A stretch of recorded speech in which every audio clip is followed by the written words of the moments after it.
Hello, hello, hello. All right, welcome. I'm Brittany Handura, real estate agent, coach, and investor, and I want to talk to you about what ChatGPT has been telling me because I've asked it, and because no one asked. I want to tell you what my reaction is to all things real estate. I want to talk about a couple of specific things that I've gotten questions about that I wanted to ask ChatGPT about because I coach lots of different agents. I have lots of people asking me questions all the time. So I want to share my screen and I have yet to do this. So let me see if I can pull it up easily. Okay. Am I sharing my screen? Let me see. Let's see. Let's see. Okay. Yes, we are good to go. Okay. So the question, hold on. I need to put it on do not disturb because otherwise I'm going to be like, squirrel. Okay. All right. So the question that I asked was what is it that most realtors don't tell sellers about home pricing? And so I wanted to ask ChatGPT because I wanted to see if I agree with what ChatGPT is telling everybody else. So, number one, your home's value is what someone else is willing to pay, not a math formula. Realtors often show you a comparative market analysis, but at the end of the day, buyer psychology, local demand, and even the vibe of your home play a big role. A house isn't worth $500,000 because a CMA says so. It's worth what the buyer offers and what the lender appraises it for. I totally agree with this. And I talk to my sellers all the time to let them know exactly this, that your house is worth what a buyer is willing to pay for it. It's not about what I say it's worth. What I say it's worth is what I'm advising you, what I think is going to be the list price. And that might be strategically speaking, it might be for a specific reason, but I'm telling you what it is that I believe the house is going to sell for. And it could sell for much less because the buyer demand is not there. It could sell for much higher because the buyer demand is there and you have all kinds of people who are coming to the market. So, one of the things that it mentioned is talking about you have to know what the buyer sentiment is because of the economy, because of all of that kind of stuff. And that's something that is really important that your agent needs to know. They need to know what's going on in the market. What is it that is happening? Is there local demand really high? Is the local demand really low for your type of house? So if you're selling a one bedroom, one bathroom condo, unfortunately, there's not going to be a huge market for that. But if you're selling a 3 bed, 2 bath home, there's probably going to be a high market for that. On the other hand, on the flip side to that, if you have a $5 million beach house in my area, there's not a huge market for that. There are less expensive beach houses, but there's not a huge market for the super high end.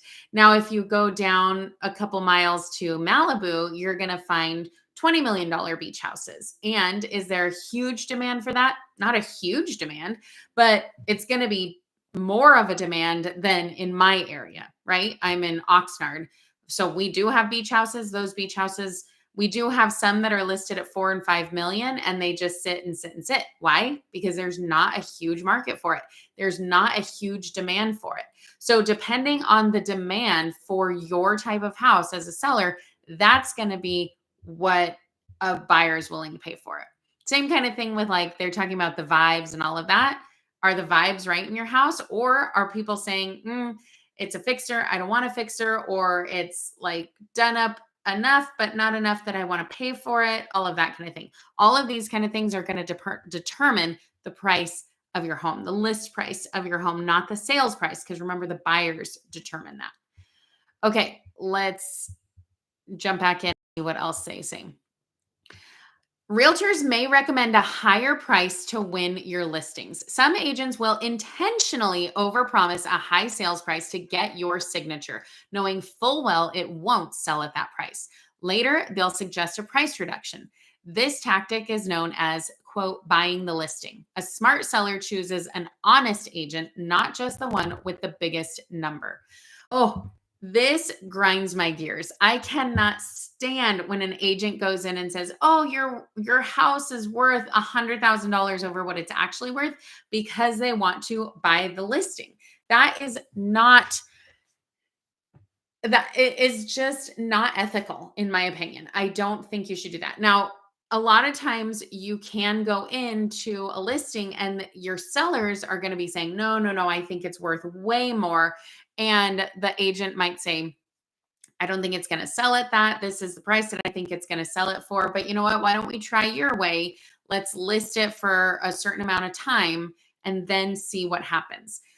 And as realtors, we need to make sure we are clearly communicating that the longer a house sits or the more price reductions it has, the more that signals to somebody, a buyer, that, hey, there's something wrong with this property. So I'm not going to go in and pay them what they're asking for. I'm going to go in and pay them a lower amount. So a lot of times, even if you price it knowingly, pricing it $25,000 higher than what it should be priced at, and then you say, "Oh, we'll drop it later," a lot of times you're going to drop it way lower than you think you should. And then the offers that come in are going to be even lower than that. Whereas if you had priced it appropriately to start with, maybe you would have gotten a bidding war and maybe you would have had more people come and that price would have been even higher than what you were hoping for. So listen to your agent on this one and don't think that you should start high. Realistically, you should probably start lower than what you think. All right, let's see what chat says is another listing. What listings tell what is it? What do realtors tell you? So actually, just like I said, overpricing can hurt you more than underpricing. Homes that sit too long get stale and start to look like they have problems, even if they don't. You may eventually have to drop the price below what it would have sold for if priced correctly at the start. First impressions are everything in real estate. That's funny. That kind of sounds like exactly what I just said. So maybe I know a thing or two about this. Overpricing can hurt you more than underpricing. So what we've seen are a lot of people who've come to the market and they price their listings too high, whether that's because the realtor is trying to buy the listing and say, "Sure, we're going to list it at this high price." And then their strategy is to work you down just to have gotten the listing. Or you as the seller are saying, "No, no, no, no, no, my house is worth way more than this. And so I want to list it at this price." Regardless, overpricing can hurt you more than underpricing. Don't do it. All right. ChatGPT says when it comes to truths about listing your property, Zillow's estimates aren't gospel. Oh, is this a shocker to anyone else? This is not a shocker to me. This is what your agents always talk about in secret. They say, "Oh, yeah, that dreaded Z word and all of that kind of stuff." The Zestimate is not gospel truth. So ChatGPT says many sellers believe that the Zestimate is the holy grail of home value, but those estimates can be wildly off, sometimes by tens of thousands of dollars. They use algorithms, not local market nuance or human insight. Realtors know, but realtors know this, but they may let you cling to the number if it makes you feel good. So again, this just goes back to, are you trusting your agent or are you trying to say, "No, no, no, I know better than you"? And a lot of times the realtor might say, "You know what? Here's what I think it's worth. I know you're saying this based off of Zillow. Why don't we meet in the middle?" But again, this goes back to, if meeting in the middle means it's going to be overpriced, that's not a good strategy. You don't want to do that. And so you want to make sure that you're not just going off of what your Zestimate says, because your Zestimate can be way, way off. Because just like it said, it's based on algorithms. It's based on some things that have sold around the area, but they don't have that human insight to be able to know, why is it selling at this price? Why are things going really high in this area? Maybe in one area you have brand new homes that have been built, but directly across the street, those houses are way older and need a lot more work.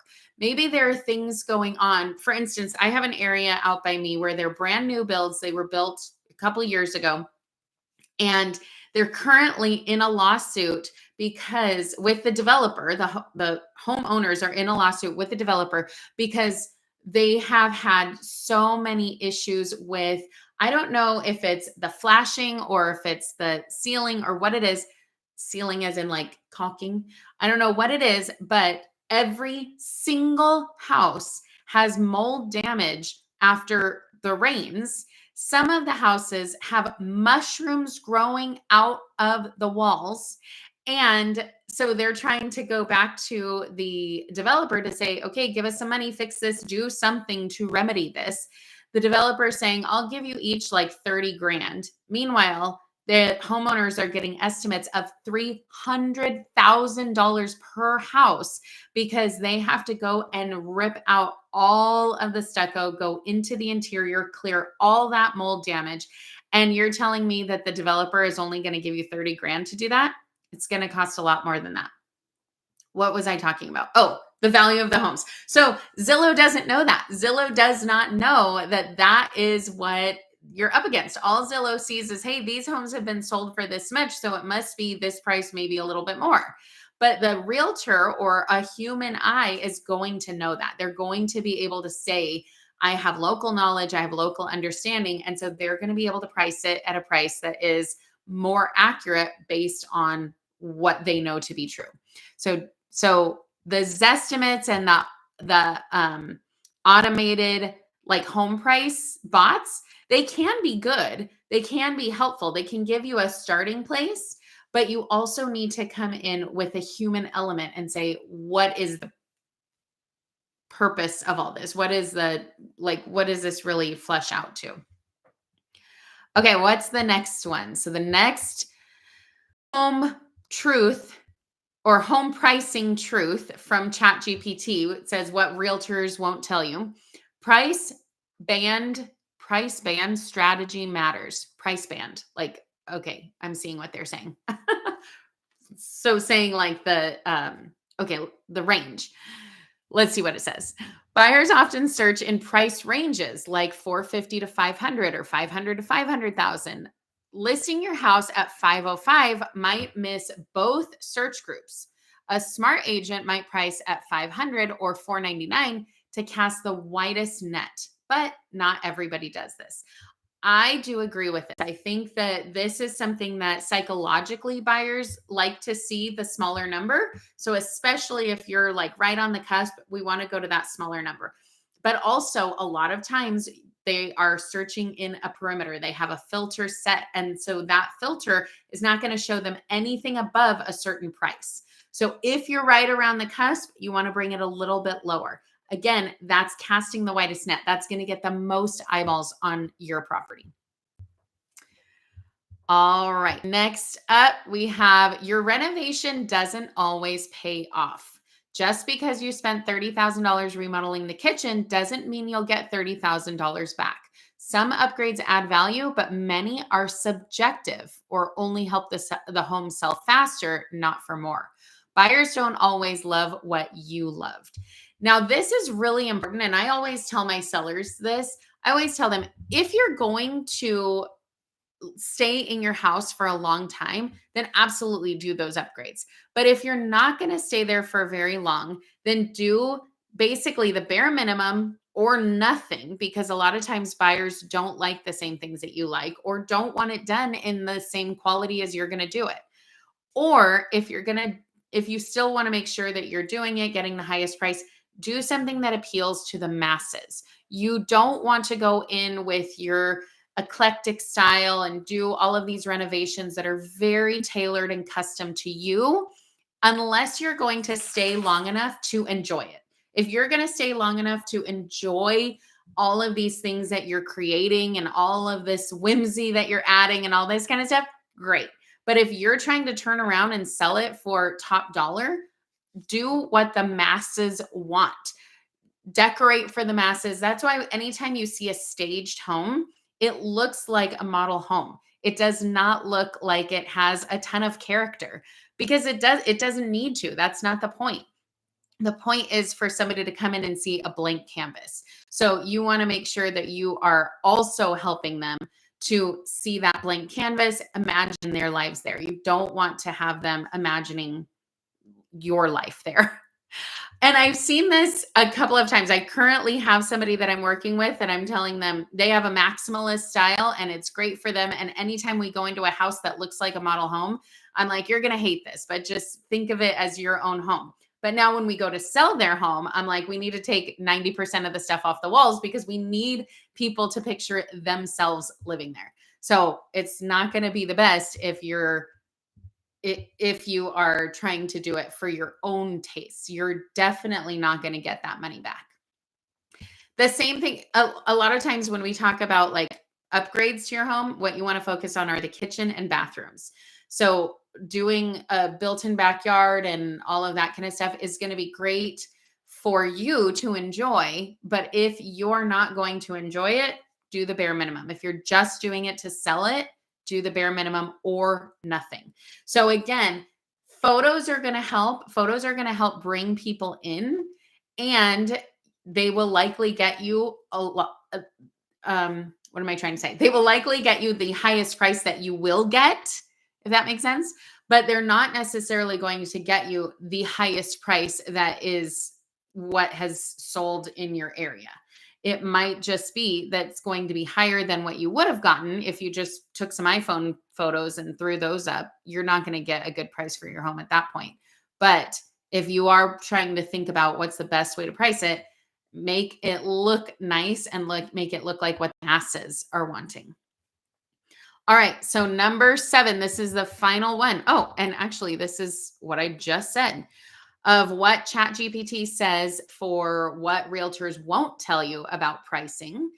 Photo staging and timing affect price more than you think. Great marketing, professional photos, compelling descriptions, staging can help you fetch thousands more. It's not just about square footage or bedroom count. Some agents don't emphasize this because they cut corners on their listing prep. Oh, dang. ChatGPT is calling out some of those agents. We're here for it.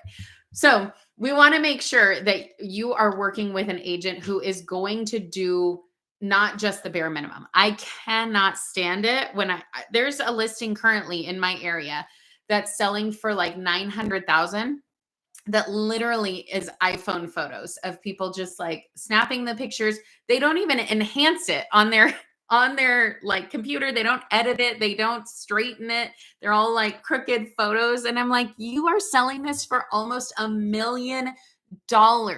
You can't throw $300 to take nice pictures. Are you kidding me? It's amazing to me. So you want to, number one, get an agent who is going to do professional photos, period, end of story, almost on any listing of any type. Even if they are doing, like even if it's a lower price listing and you're just trying to get it sold, you can do iPhone photos that don't look horrible. So please, that's something that should be an expectation. Staging is going to get you more money again, because it's just like scrolling on your phone.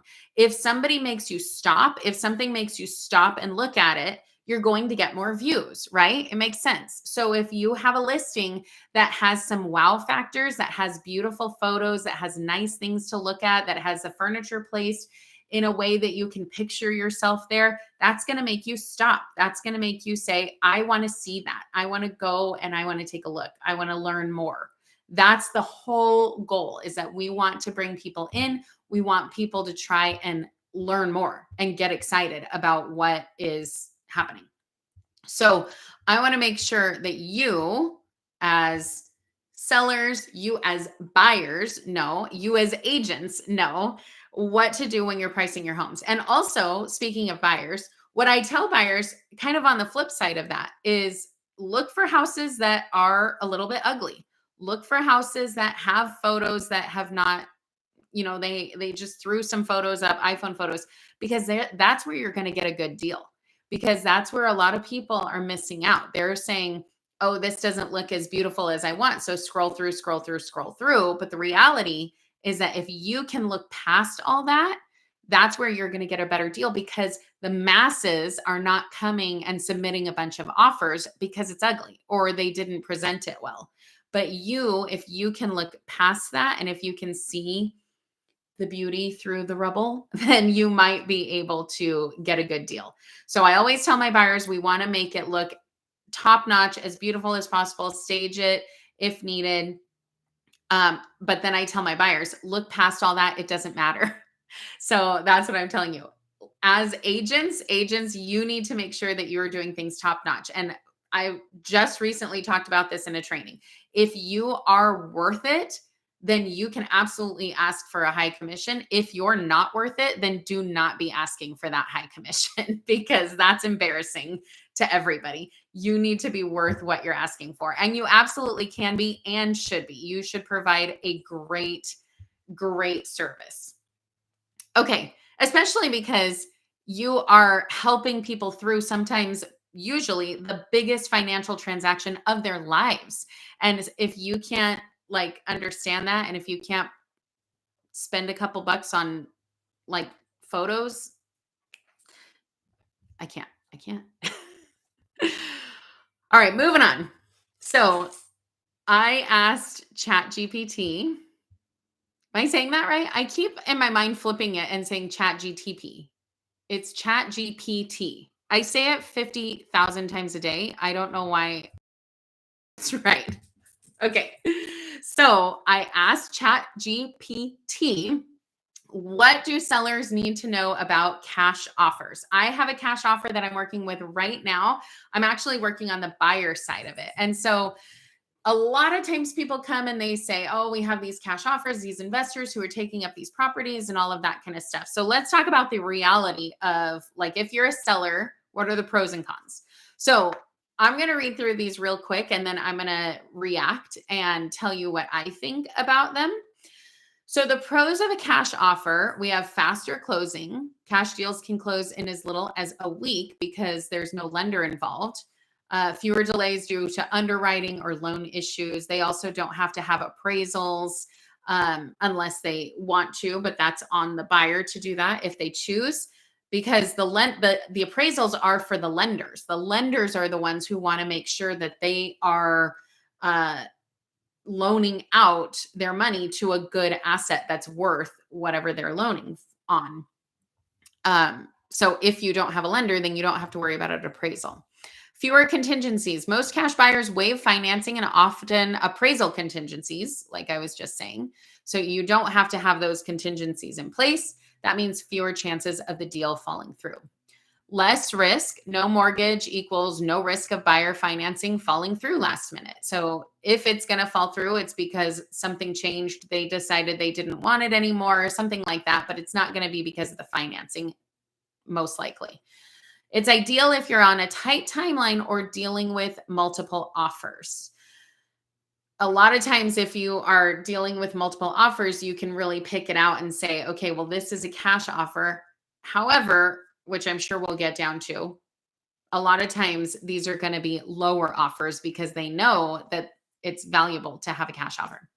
Potential for an as-is sale. Cash buyers, especially investors, often buy homes as is, which saves you money on repair and prep work. So this is another good reason why I tell you, like, especially if you have a fixer, don't spend any more money. Don't do anything that you need to worry about, like fixing up, putting money into. Don't spend any money on a fixer because chances are you're going to get a buyer who's going to buy it as is. And if not, at that point, then you can negotiate and then you can figure out exactly what it is that you want to deal with and want to work with.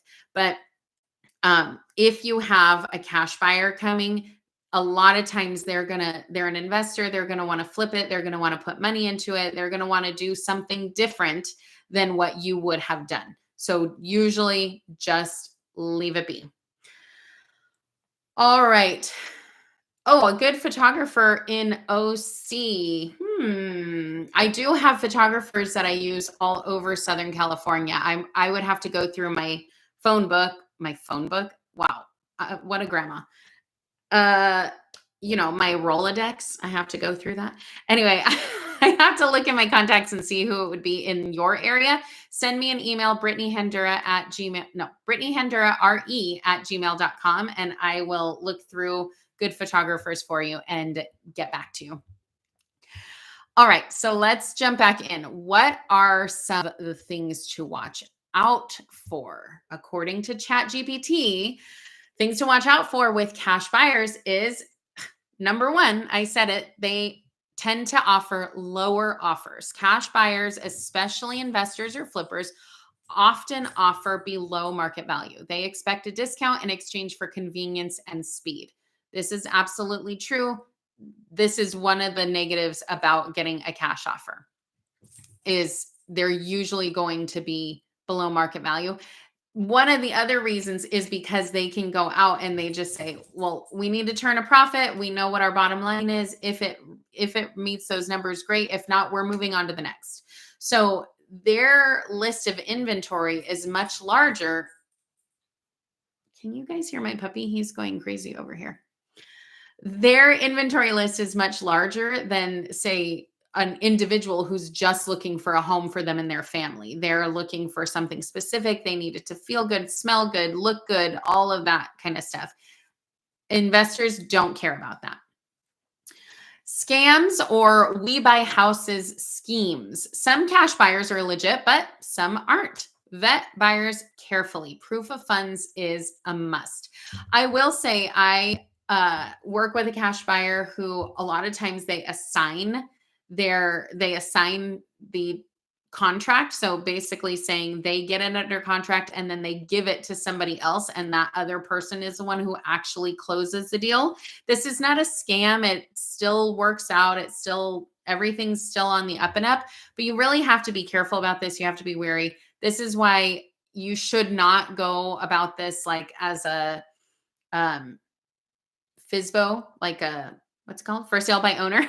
You should not go about doing it like that. You should still work with an agent because that agent will still help with all of the legal aspects of it. So you want to make sure that that is something that you're really like vetting properly. And you by yourself aren't necessarily able to do that.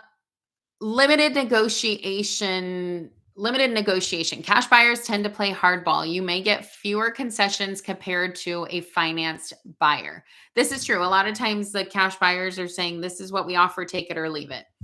Missed opportunities. Taking a lower cash offer might mean missing out on higher financed offers, depending on your goals, speed versus top dollar. So this is very true because this is one of those things that you want to make sure that you and your agent understand the motivation.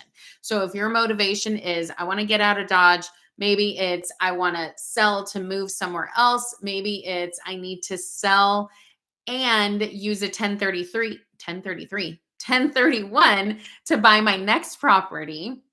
Then you're in more of like a time constraint because you have a certain amount of time to identify those on the property, all of that kind of thing.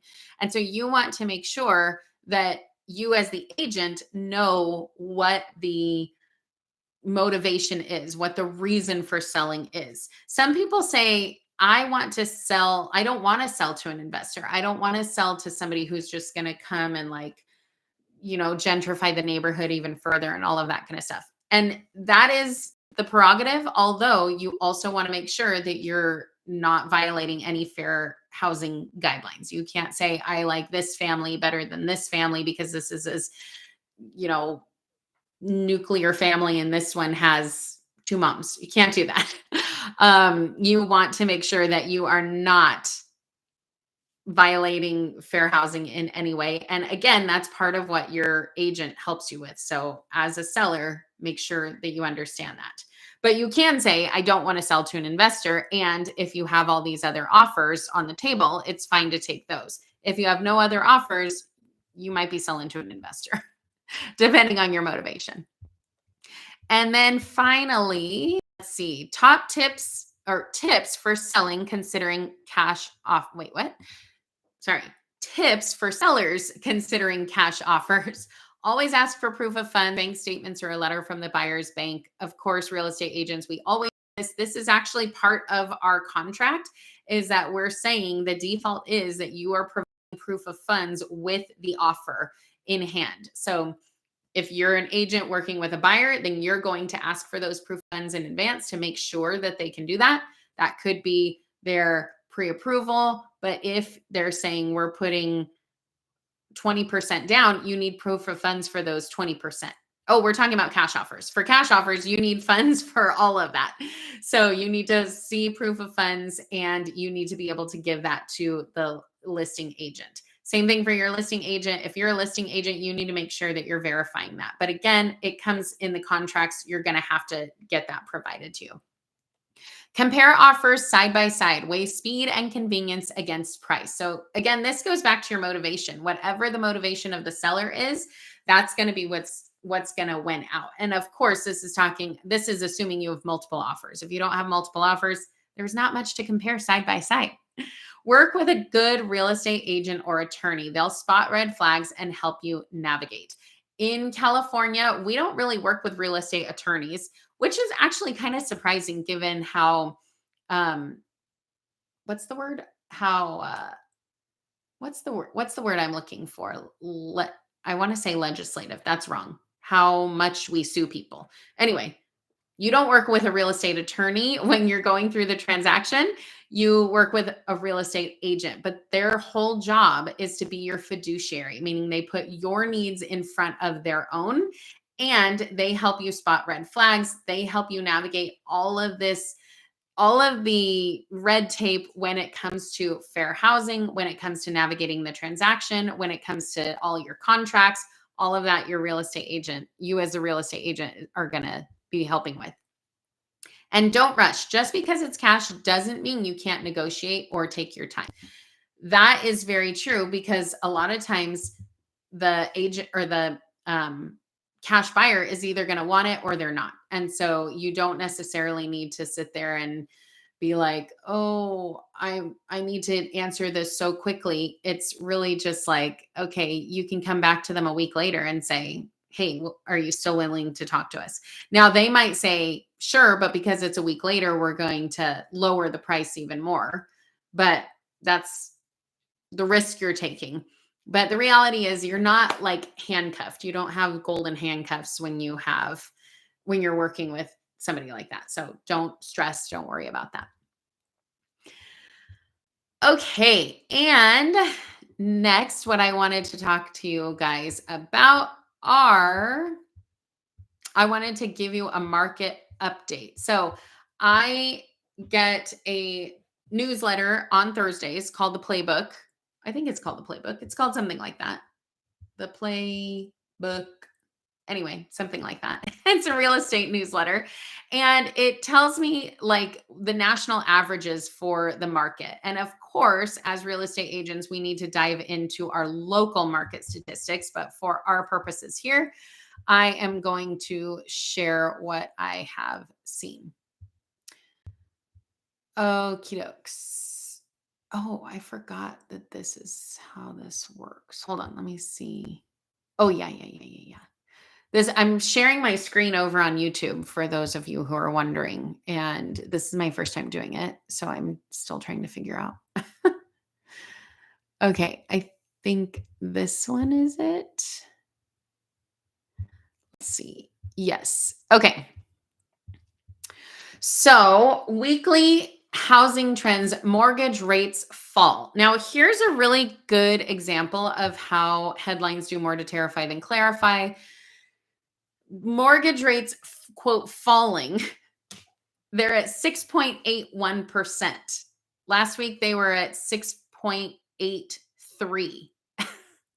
This is not a drastic drop. Now, of course, mortgage rates falling is a good thing. We want to see that. Buyers want to see that. Really, sellers want to see that. Agents want to see. Everybody wants to see that. It's just funny to like say, oh, mortgage rates are falling. Are you kidding me? By 0.02%? That is a little ridiculous. Now, they have fallen, and you can see this. They have fallen the same time last year. they hovered around 7.17. So of course, this is definitely a substantial drop from that, almost 1/4%. And what we've seen in the last, I would say, month or so is that we have seen these mortgage rates go down to like 6.5, 6.75. We have seen them drop.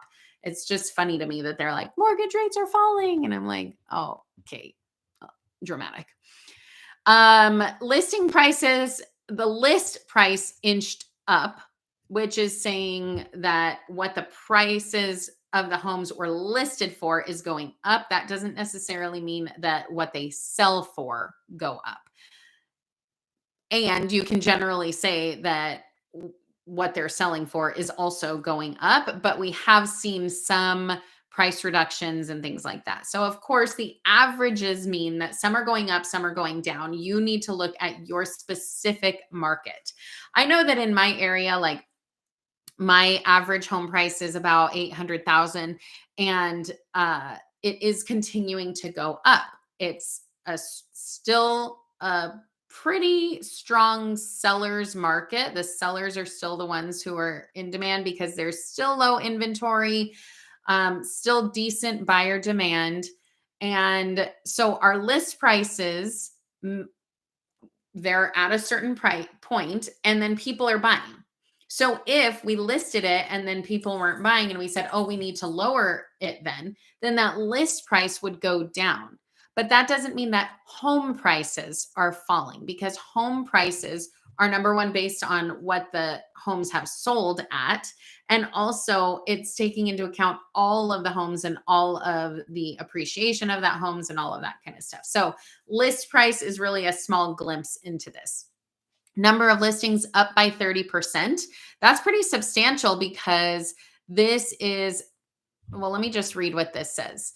The number of homes for sale surged by 30% compared to this week a year earlier, notching the 76th consecutive week of expanding inventory.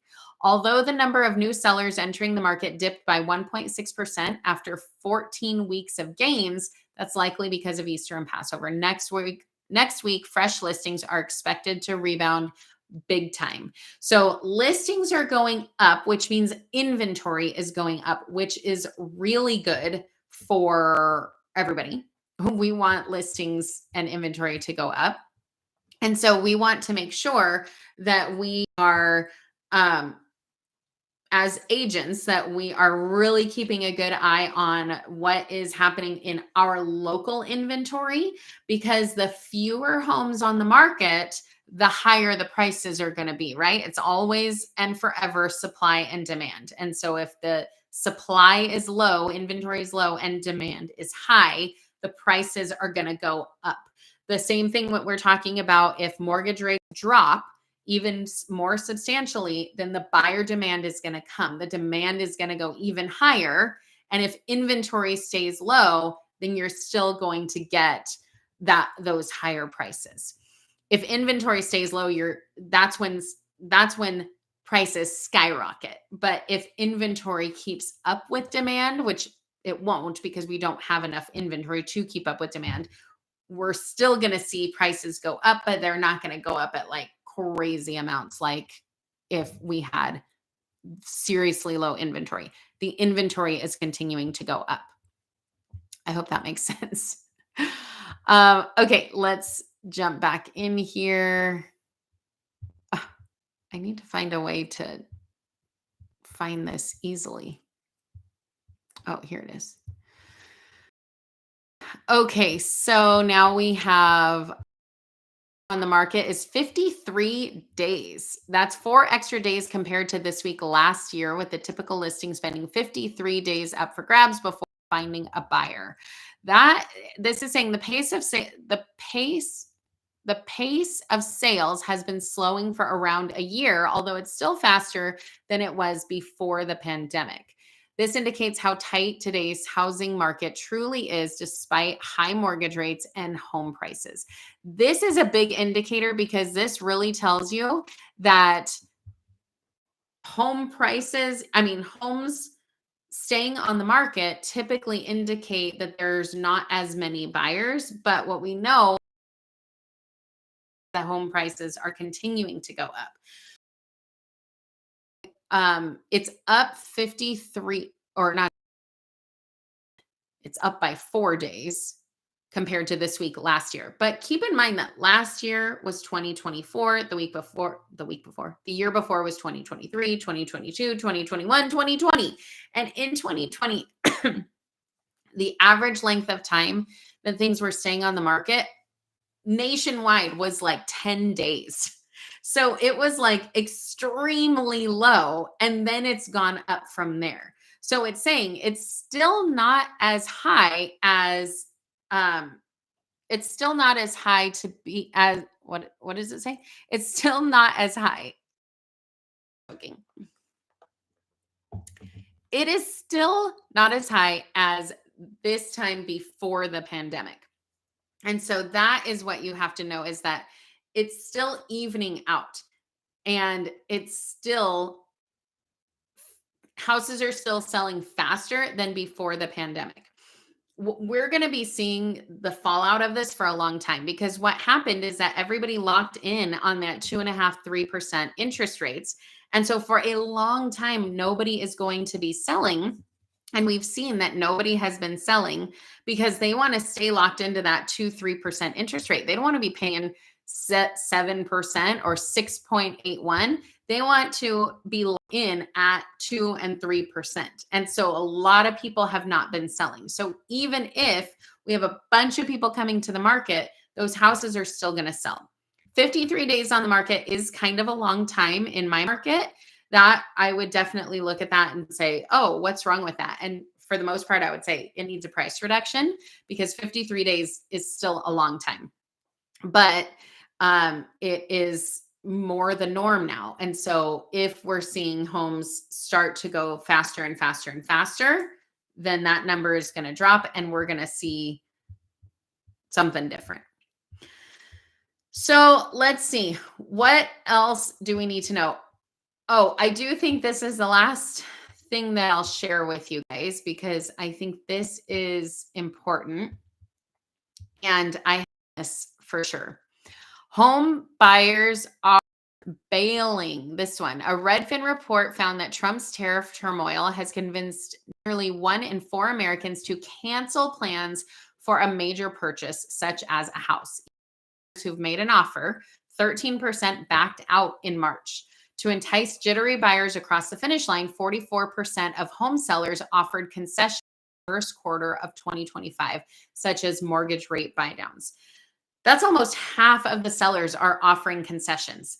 This time last year, the year before, there were no concessions to be had. In 2020, 2021, buyers were like, please take everything that I own. I will give you everything. I'll give you the shirt off my back. I'm going to give you $200,000 over asking. I'm going to give you my firstborn. And now the sellers are the ones who are trying to say, please take my home. Now, this does not indicate an overall shift in going from a buyer's market to a seller's market, because we're still not there. We still don't have the inventory we need to dictate a shift to a buyer's market. But what we are seeing is that buyers hold more of the purse strings, and they are able to negotiate a little bit more. So what that tells you is that for sellers, you have to go in understanding you're probably going to be giving some concessions, because about half of the sellers have given concessions. And here's the thing, is that that's okay. That's okay, because you probably have a lot of equity in your home. Sellers generally have a lot of equity in their home right now because of the last 5 years that we've just seen home prices skyrocket. So to be offering $15,000, $20,000 to the buyer, that's okay. You can do that. It comes out of the closing costs. You don't have to worry about it. To the buyers, you have to understand that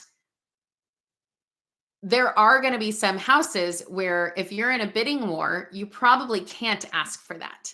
You probably cannot ask for any kind of concessions. This is for houses that have likely sat on the market for a while and you're trying to get a good deal. You can probably get a little bit of a better deal, but for those newly listings, just like we talked about before, they're looking really nice, they're photographed really well, all of that kind of thing. Those are the ones that are going to go fast and they're going to go for higher. So you want to make sure that as a buyer that you are either you have the funds to pay for it and to get into a bidding war, or you understand that you need to look at something that might be a little bit more not your style or not your type, because you want to make sure that you are offering a good amount. And if it's too high and you can't go any higher, chances are you may or may not 50-50 that the sellers are going to give you a concession. So you really have to think about that. Now, as far as agents go, when you're the listing agent, you have to be sure to let your clients know this is what's happening. So part of your job is to vet those buyers very well. You need to make sure they're well qualified. You need to make sure they have proof of funds. You need to make sure all of that. I recently had somebody who was going to submit an offer and they ended up backing out because they said that all of the down payment money was tied up in stocks and the stocks plummeted and she didn't have what she wanted to put down, and it was going to make her monthly payments so much to the point that she wasn't comfortable with it. So it is definitely impacting. It's definitely impacting a lot of our buyers, our sellers, and we have to know how to navigate that as real estate agents. So as agents, you have to be on the front lines of knowing what's going on, knowing the economic impact of all of these, knowing what is coming in the future so that you know how to advise your clients the best way possible. All right, guys. Thanks for joining me. That is all I have for you today. I am happy to be here. I am here every Thursday at 3 p.m. live on YouTube and on Instagram. And I post all kinds of stuff on my YouTube. So make sure you're following along on YouTube for sure. And on Instagram, BrittanyHanduraRE everywhere. You can email me, BrittanyHanduraRE@gmail.com. Real estate agents, join me on Tuesdays at 9:30 for a live training where I dive into all kinds of stuff, especially geared toward new agents, but veteran agents get a lot out of it too. You do have to register for that, but shoot me an email or go on to follow me on Instagram, and I post about it all the time. So make sure that you are following along with me wherever you get your streaming, YouTube or Instagram. I will be here with you. I'm just getting started on all of this, so I'm still figuring it all out. So thank you for being there with me and being willing to just figure this all out with me. So again, I'm Brittany Handura, real estate agent, coach, and investor. I will be here again next Thursday at 3 p.m. See you then. Bye.